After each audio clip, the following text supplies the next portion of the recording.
Compromise not my specialty, honestly. Let's be honest. But compromise with what? We have the second largest number of people doing life without parole, and I think the fifth largest death row. We are an outlier in a country that is an outlier. What are we going to compromise about? Welcome to New Thinking from the Center for Court Innovation. I'm Matt Watkins. Today is episode 6 in our series on the power of prosecutors. Of all the victories of progressive DAs dedicated to ending mass incarceration, Larry Krasner's in Philadelphia last year seems like the most improbable. A career defense attorney, Krasner was notable for having sued the Philadelphia police upwards of 75 times. Krasner himself has likened his becoming DA to the pirates taking control of the ship. He also seems, fairly or not, like the new DA most wedded to a kind of move fast and break things philosophy. And not surprisingly, that pace of change has caused some tensions inside Philadelphia's criminal justice system, a city that not long ago was the most incarcerated of any big city in America. It's also triggered an immense amount of interest across the country. So it's a great pleasure then to have District Attorney Larry Krasner on the line today from Philadelphia. DA Krasner, thanks so much for joining us today. Delighted to be here. Thank you, Matt. As prior to this life, a lifelong defense attorney and something of an antagonist of the system, you had a front row seat to what you've called in a couple places the slow motion car crash of the criminal justice system. What role do you think prosecutors had to play in this car crash that I suppose we now call mass incarceration? Well, I would say that they built the car, maintained it poorly, tuned it incorrectly, and deliberately drove it into the wall at the highest speed possible while intoxicated. I would say they played a pretty big role in causing a slow-motion car crash here, and they did it in their capacities as prosecutors working in the office, but also very often then went on into politics where they had sway over legislation or where they had discretion as elected officials to do things in positions other than chief prosecutor and, frankly, continued to do bad things. Do you find that your position on prosecutors has changed at all now that you actually are one and are, in fact, in charge of several hundred of them? I think that all of us should learn, and I think that I have learned. I've been chastened a little bit about some of the assumptions I made. I think I didn't fully understand to what extent some of the bad culture was the result of external pressure. I, for example, really was not happy with how prosecutors seemed to be using victims and pandering to victims in certain ways for their own political purposes. That part I saw. The part I didn't see is the consequences of being really honest with victims, of talking to the family of a homicide victim and telling them, listen, there are 5 different levels of homicide, and I know how much you loved your child. That is a grievous loss to all of us. But under the law, this is 3rd degree. This is not 1st degree.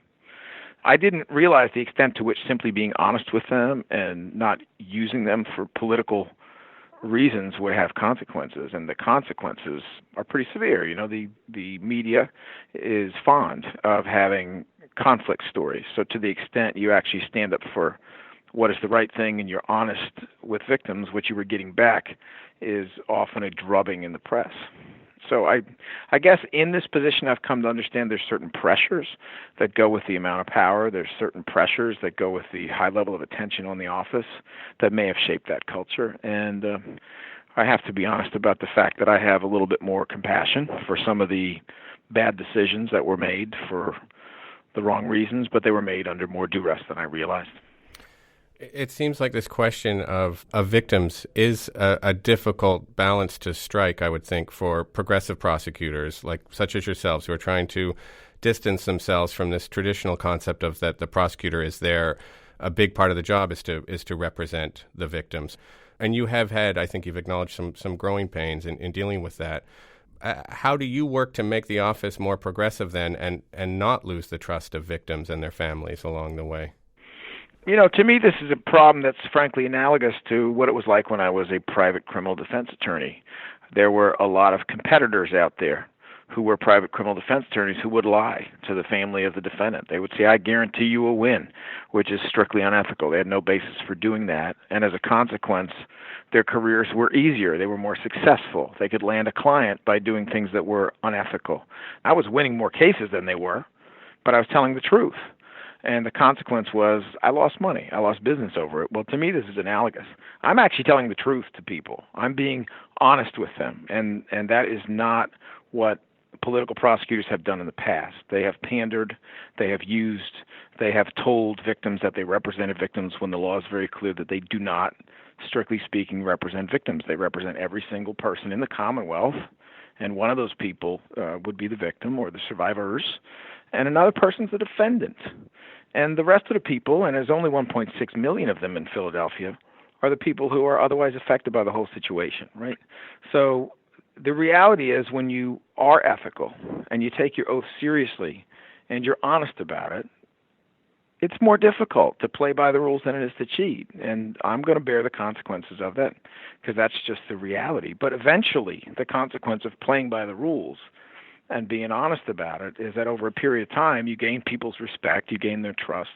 They see that you're actually trying to do the right thing. And I mean, this is the first administration that got $1.5 million grant to produce a network of 12 advocates who go to the homes of family members of homicide victims as soon as the killing occurs, and I mean as soon as it occurs, and go into the house to tell the family what's happened. And then these advocates stick with the family for 45 consecutive days, helping them through every painful step of this traumatic process. No prosecutor in Philly has ever done this before.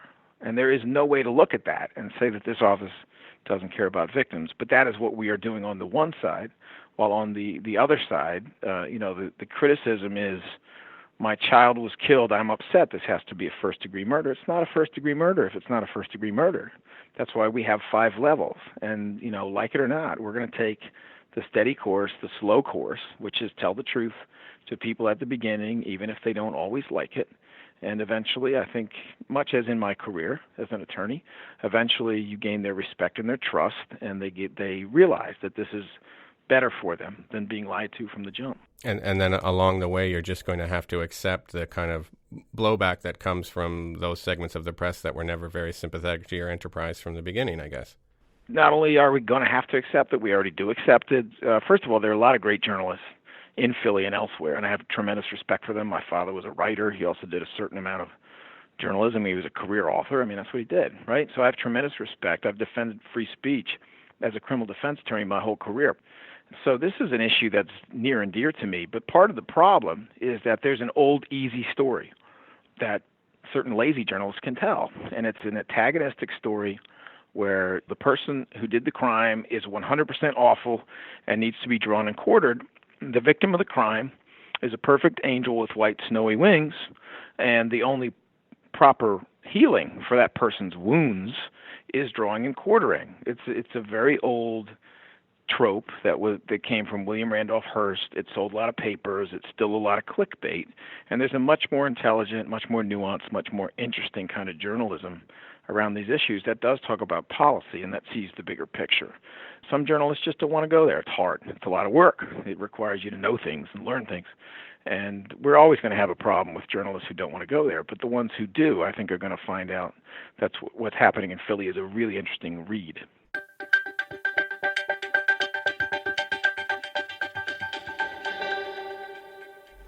So you've put in place a lot of changes already since you took over the office, or at least you're making a lot of attempts to change that policy from the top. There's significant bail reform when it comes to nonviolent crimes. You're bringing balancing back to sentencing, as you've put it, changing how your office handles low-level charges, how it deals with police misconduct, having prosecutors announce in court the cost to the taxpayer of each sentence, often very long ones traditionally involving incarceration. Are you comfortable with this public image that I'm sort of arguing you've cultivated of the move fast and break things guy? Does that help you accomplish your goals? I'm comfortable with move fast. I mean, I don't know that I'm really breaking good things. I think I'm breaking bad things. And I'm breaking bad things that never were meant to be. I mean, the United States was never meant to be the most incarcerated country in the world. It flies in the face of our ideals and our the good part of our history. It just doesn't make any sense. So to the extent we're breaking that, well, there's other countries that had to break a few things to get back to freedom too. That part I accept. But for the most part, I really don't think we're the radicals. I think the radicals were the ones who took a hold of the system 40 to 50 years ago and turned this country into a gulag, and did all of these things that have been incredibly destructive of everything that makes us safe, by which I mean public schools, treatment, that sort of thing. But as we're trying to end mass incarceration, I mean, I think the consensus is it's not something that can be done overnight. It's something that is going to be taken apart in pieces the same way that it was constructed. So I'm just wondering, how do you think about working to ensure that the changes that you're trying to implement are going to last, not just through your tenure, obviously, but outlast your tenure and be something that your successor can carry forward? I mean, I'm sure you've heard these grumblings that you're moving too fast or not bringing partners with you enough, and referring to yourself as the pirate taking over the ship, for example, might not be designed to win over the skeptical people out there. So do you feel you're learning something about compromise, or is it just not a time for compromise? Compromise is not my specialty, honestly.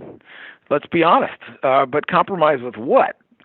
We can sit down with a dictator and say, let's all be reasonable now, but a dictator ain't going to be reasonable. You are dealing with a country that is the most incarcerated country in the world. We're looking at a system in which there is an even greater division of wealth all the time. In Pennsylvania, for example, we have the highest level of excessive supervision of parolees and probationers of any state in the United States. Everybody else got a 500% increase in their mass incarceration over the last 30, 40 years. We got an 800% increase. We have the second largest number of people doing life without parole, and I think the fifth largest death row. We are an outlier in a country that is an outlier. What are we going to compromise about? I mean, seriously, this is a country that went for Donald Trump, and I know for a fact that the legislators in Pennsylvania who are writing all these laws for mandatory minimums and coming up with these ridiculous high sentencing guidelines and coming up with all of this regressive type of legislation, I know for a fact that their counties benefit from incarcerating Philadelphians for long periods of time. The problem that they have, and it's a problem, is that in the leading criminal justice jurisdiction in Pennsylvania, the district attorney has a lot of discretion. He does not need buy-in to make a decision in several different areas, not every single one, but in several different areas. I see absolutely no reason why I should be seeking buy-in from people who have very cynically and unnecessarily wielded power in negative ways when the voters made their decision in a landslide, that the decisions within my lane should be made by me. I mean, sure, we want buy-in, but it comes in different forms. I think that the kind of compromise we're looking for is the one where we move swiftly in the areas where we have control. And then we have the ability to talk to the opposition about meeting somewhere in the middle with their power and our power already being defined. I take your point about what exactly would you be compromising with, but when you talk about the other side doesn't simply disappear because of one progressive former defense attorney's election. And you've spoken in a number of interviews about, you can have the best made policies, but culture eats policy. And right. Culture is extremely strong and entrenched in the criminal justice system. And as you've just laid out, we're talking about decades of going in a particular direction. So I just wonder how you think about trying to get these changes into place when you have this entrenched culture often on the other side. When you talk about within Philadelphia, for example, you have a lot of judges who are actually just fine with what we're doing. I would say about 98% of what we do in terms of, things like guilty pleas or recommendations for new sentences for what used to be juvenile lifers have been accepted. It's extremely rare when we are getting resistance from judges in that regard. And that's because either they agree with us or they feel like our discretion is being used appropriately. So all of that is coming. But within the institution, within the DA's office itself, for example, what are we doing? Well, simply put, we're hiring. We have been to about 25 different law schools around the country. I went myself. I went with my first assistants, and I did that, unlike pretty much any other DA's office in the country, to so many schools, because we don't want this office to be an office that just draws from local schools, that is considered sort of a B-level district attorney's office. We want it to be the destination district attorney's office for young, progressive talent who really want to see a change in the criminal justice system. So far, we've been extremely successful. We have something like an 85% rate of acceptance from these incredibly talented, hardworking, kids who have a moral compass who want to come here. And I think that's the key to it, because you're right. This isn't getting fixed overnight. But what we need to have is another generation of people who are going to finish the mission. And that generation of people is being hired straight out of law school, but it's also being hired as mid-career people so that we have this critical mass of people who believe in the mission and who are going to carry it on. Right. I can understand why that new generation is so important to instilling a new culture. And of course, you also had to engage in some fairly high-profile firings at the beginning of your tenure with people who you felt simply weren't going to be receptive of the message. But I'm wondering more generally what kind of reports you're getting about to what extent your policy shifts are being followed by the assistant district attorneys, the kind of shock troops in the courtrooms. Are they following this message, and also what kind of reception they're getting from the system? It's always really difficult to have perfect intelligence. We have an office of 600 people. We are funded for about 300 attorneys. You obviously have an awful lot of attorneys and an awful lot of courtrooms at any given time. And the reporting back is not perfect. I would say we do not have 100% compliance. We don't really expect it. Culture change isn't that quick. But we are having good compliance, and we can tell that we're having good compliance because we're looking at certain metrics. And as we look at the comparison between the sentences that are being generated in courtrooms now and the sentences that were generated in courtrooms a year ago, we can see that there is a very serious downtick, that the numbers are much lower. That's data across the board that is consistent with our policies and strongly suggests that those prosecutors are asking for what we want and the judges are giving what we want. If you look at the serious downtick in the population of the county jail, which has gone from 6,500 to a little bit below 5,000 now, those results are very strong. And when you harvest the metrics, you see that they coincide exactly with a period of time when our bail policy and also our policy on sentencing of nonviolent non-sex offenses went into play, right? So we can see in these broader statistical ways these things. Are there anecdotal situations in which judges are saying, I'm not going to do that, and prosecutors are probably winking at them? Yes, I'm sure that there are. But I have tremendous respect for judges. I don't expect them all to agree with our policies, but we are seeing from harvesting the metrics that we're having the effect we wanted to have. We don't need every single ADA, assistant DA, to do right. We don't need every judge to agree with us. God knows we do believe in the independence of the judiciary.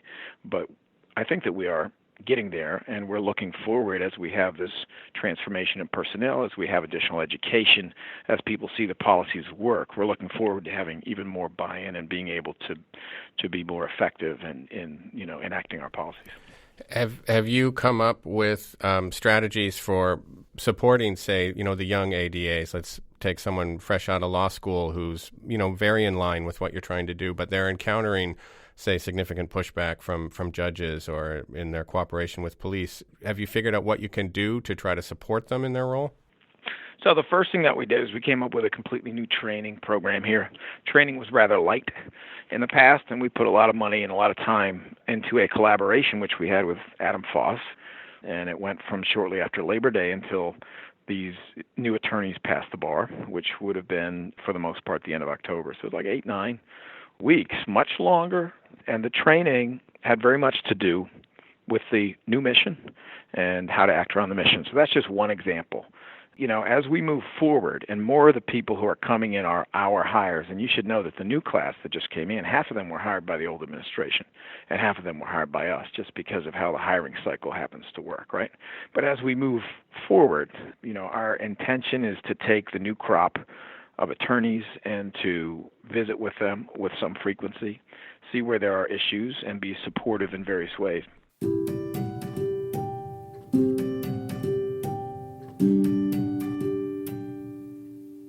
Now, you made a reference earlier to metrics and getting a handle on what's actually going on the ground. I mean, the traditional metric for a prosecutor has been wins, securing convictions. That's a win. You obviously need to get a new concept of what it means to be successful and new metrics in place to define that success.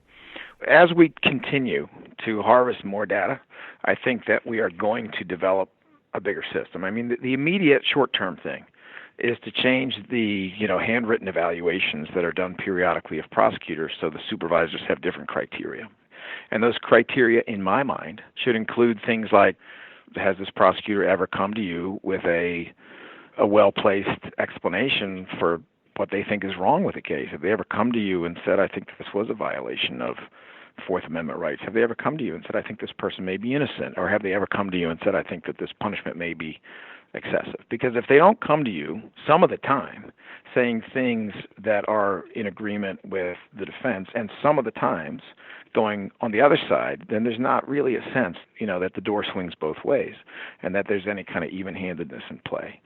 That will get you so far, and as people start to understand that our job is not just to win cases, including cases against innocent people, but our job is to win cases when it's appropriate. Our job is to divert cases when it's appropriate. It's to never bring cases when it's appropriate. And frankly, it's to reject cases when they can't be proved beyond a reasonable doubt. When there starts to be a culture around that, certainly those handwritten evaluations, which are very subjective, will become useful. What I would really rather see, though, and I think it's a possibility that we should look at, is I would rather see some kind of harvesting of metrics that would also tell us the following. We always talk about, certain prosecutor didn't get enough time against a defendant, and we know that because, defendant Willie Horton went out and did something terrible 20 years later. It's a purely negative report card. You don't lose any points for keeping someone in jail forever who didn't need to be there. You only get points for keeping people in jail forever so they never do a bad thing. Well, if you locked up every single person on the planet, they're not going to be out on the street committing homicides, but that doesn't really mean you made the world a better place. It means you made the world a jail. So I would like to see a kind of a metrics that's almost like what you have with an insurance company. When you took a risk on somebody, were you good at it? In other words, when you took somebody who had a felony drug case and you said, we're going to divert this case because we don't want you to lose your ability to participate in the economy with a felony conviction, did that person then stay out of trouble, get a job, become a provider and a homeowner and a taxpayer? That should be a plus on your report card. On the topic then of not making the whole world a jail, you've made a lot of reforms to how your office is handling nonviolent crimes, but perhaps there's been understandably fewer changes tied to charges involving violence. And, of course, we can't undo mass incarceration in this country simply by focusing on the nonviolent drug offender. Obviously, offenses involving violence are kind of the hard nut of reform, and I wonder what your plans are, to belabor a metaphor here, to sort of move the needle on that issue. So it's a great question, and honestly, I don't think it's a hard nut. Well, I guess I mean the public selling of it is a hard nut. No, I hear that. I hear that, and let me tell you what I'm getting at. Violence is a fairly ambiguous term, and the truth is, when we think of violent crime, and what's flashing through our minds is a serial killer, or it is a stranger rapist, or it's a vicious fight in which someone is almost beheaded. But when you're talking about things like two kids having a fight in a schoolyard, it wasn't that long ago in Philadelphia that the kid who gave the other one the black eye would end up in juvenile court facing aggravated assault, and probably aggravated assault as a first-degree felony because they were so in love with overcharging. So we're going to have to differentiate between things that could be called violent but are not that concerning, and things that are truly concerning and are truly violent and tear apart the fabric of society. And when we start doing that, it actually significantly shrinks the number of offenses that fall into that category.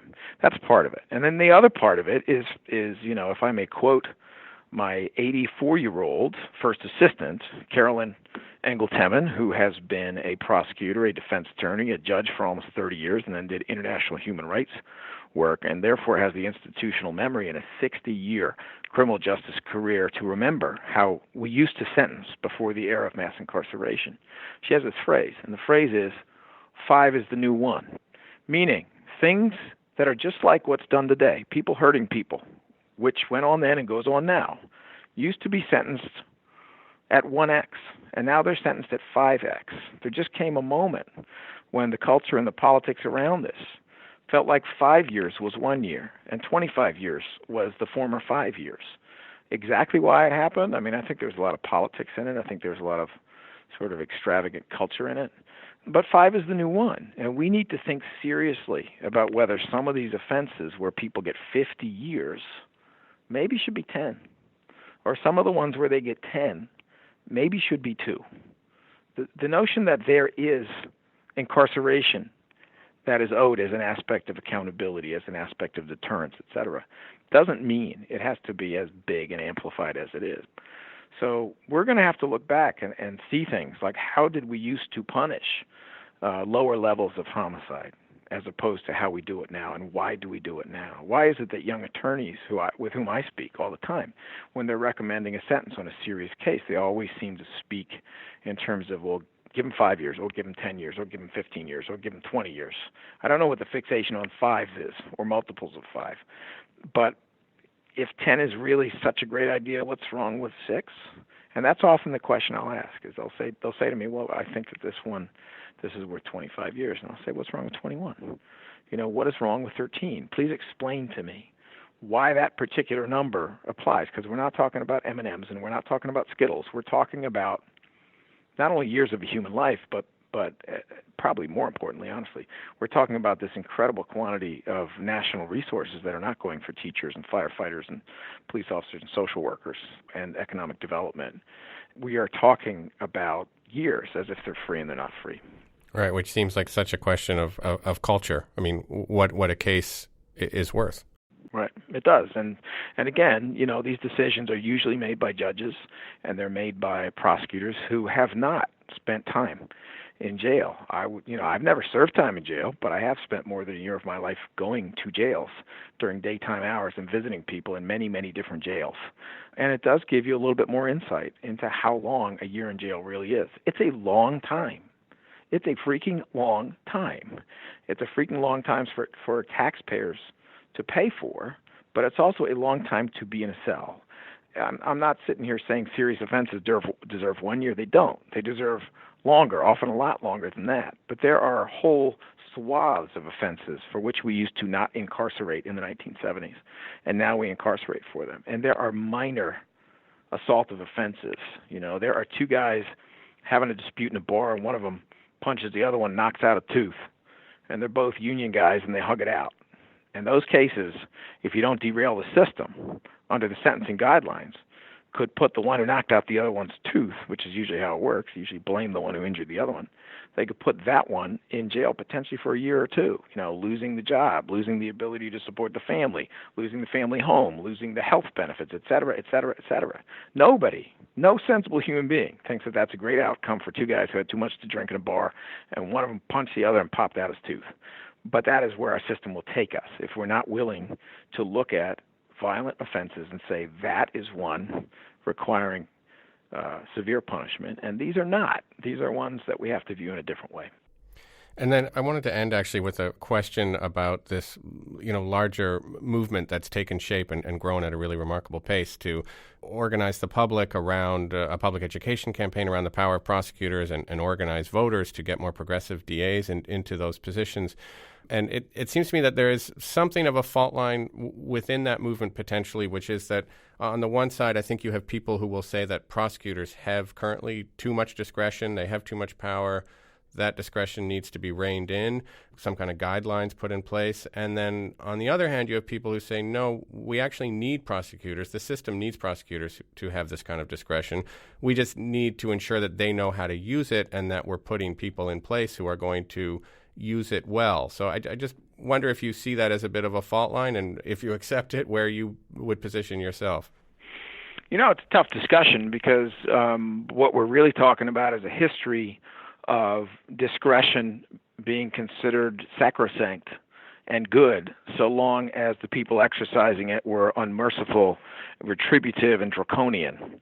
And all of a sudden, when we see that voters in major areas, and those major areas are very important for criminal justice because they are the drivers of mass incarceration, among other things. They're also the locations where, there's the biggest issue with public safety. When we finally have some people in those positions who are progressive, immediately there is a push to take away their power and their discretion. I think it all boils down to a different issue, which is, do you believe that human behavior and individual justice can be reduced to a matrix? Can it be reduced to a set of guidelines? Can it be reduced to mandatories? In other words, can it all be reduced to stereotypes? And the answer to that is no. When we have a history of case law in especially American and English jurisprudence, where you don't try to predict every possible thing that might happen in the future. You try to make a decision about an actual fact pattern of something that has occurred. And then you sometimes look back at the decisions you made for guidance in the future. And there's a big difference. When a state like Pennsylvania says, if you're convicted of first-degree murder, you either get life without any possibility of parole or you get the death penalty, then, that is a generation of legislators, many of them not lawyers, never been in criminal justice, probably just motivated politically, who are saying, I don't care what specific circumstances there are in 50 years, I got it all figured out. This monster must be in jail forever because of a particular act that occurred. And that is nonsense. That's not how the world works. To a very large extent, we are just going to have to admit that sentencing guidelines have been a tremendous failure, that mandatory sentencings are negative. These are nothing but the codification of stereotypes. And if we have a situation in which there is no discretion or we limit discretion, what we are doing is we are saying the specifics of the person don't matter, the specifics of the incident don't matter. Our judges can't be trusted to judge. We have to essentially not just handcuff all the defendants, we got to handcuff all the participants in the system.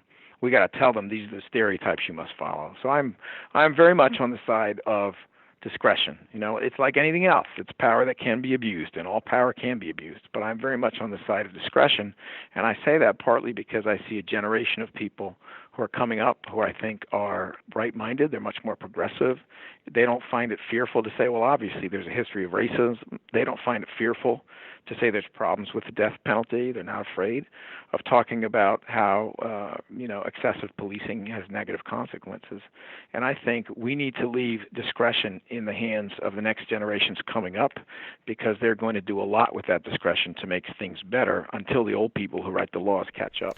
But I take your point on that. But when you describe yourself maybe a bit jestingly as a prosecutor, as a public defender with power, that suggests to me that you seem very well positioned to answer this question, having done both roles, that you don't see the contest between the prosecutor and a defender, and generally it's a public defender because most defendants are indigent, that you don't see that contest as currently fair, as a kind of fair fight. So, then are there other things we can do to ensure that is a fair fight in the defendant and in the victim's interest?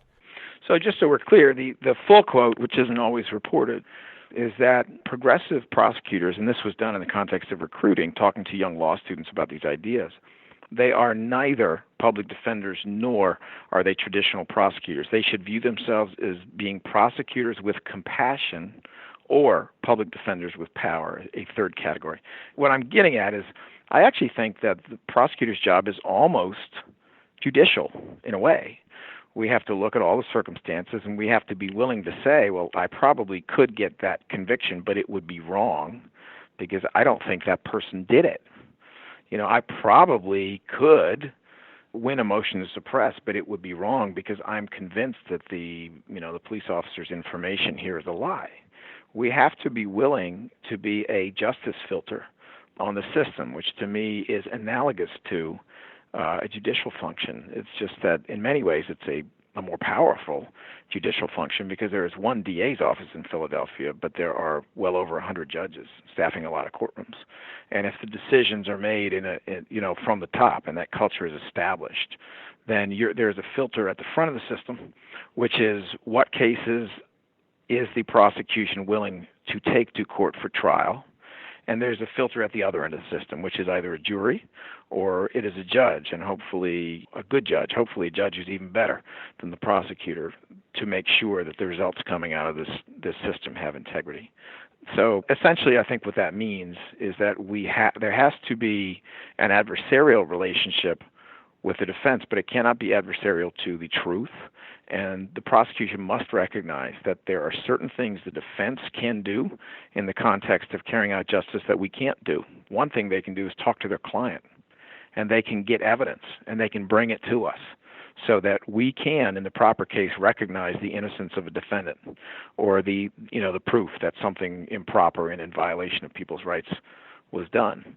That only works if they trust you, because they don't have to bring you anything, right? And I can tell you, when I was a defense attorney dealing with a draconian prosecutor's office, most of the time I had to make a strategic decision not to give them the information, because all they would do with it is take the extra time and try to destroy that evidence, or you would find magically that their witnesses modified their testimony. Those were the consequences that I used to have as a defense attorney when I came to a cynical prosecutor's office with that kind of info. We can't be those cynical prosecutors, because if we are, we're not going to give that kind of information. We're not going to get the alibi that we can check out in a fair and even-handed way and find out is actually true. That's, I guess, what I'm getting at, is there's a point where it's so adversarial it becomes adversarial to the truth because there's no honest exchange of information. Yeah, I mean, the progressive prosecutor movement has been around for long enough now that it's acquired a couple of taglines, and one of them would be the job of the prosecutor is not just to secure convictions, it's to seek justice. Often justice is left undefined, but you've put some real meat on the bones there of what we mean when we talk about justice. Well, I mean, some of that is what I feel. Some of it is just sort of what obviously flows out of case law and requirements of what prosecutors are supposed to do according to the U.S. Supreme Court or according to Bar Association standards. Well, listen, DA Larry Krasner, I thank you very much for taking the time out of what I know is a really busy schedule to join us here today, and obviously we're all going to be keeping a close eye on your ongoing work, so thanks so much. Well, don't keep watching me. Keep watching the work, because there's a hell of a lot of people here and other places who are doing great work, and this is really about a movement, not about any individual. But thanks very much. Indeed. Well, that's good advice. I've been speaking with Larry Krasner. Larry Krasner is the district attorney for Philadelphia. For more information on this episode and all of the episodes in our Prosecutor series, and that includes transcripts and some suggestions for further reading, you can visit our website. That's at courtinnovation.org/newthinking. Technical support today from the indomitable Bill Harkins. Samiha Miha is our director of design. She's the person who makes those episode pages on our website look so good. Special thanks as well for today's episode to Somil Trivedi, Shireen Crawford, Liberty Aldrich, John Butler, Emma Dayton, Hannah Raskin-Gross, Mike Rempel, and Jonathan Montsalve. Our theme music is by Michael Aaron at quivernyc.com, and our show's founder is Rob Wolf. This has been New Thinking from the Center for Court Innovation. I'm Matt Watkins. Thanks for listening.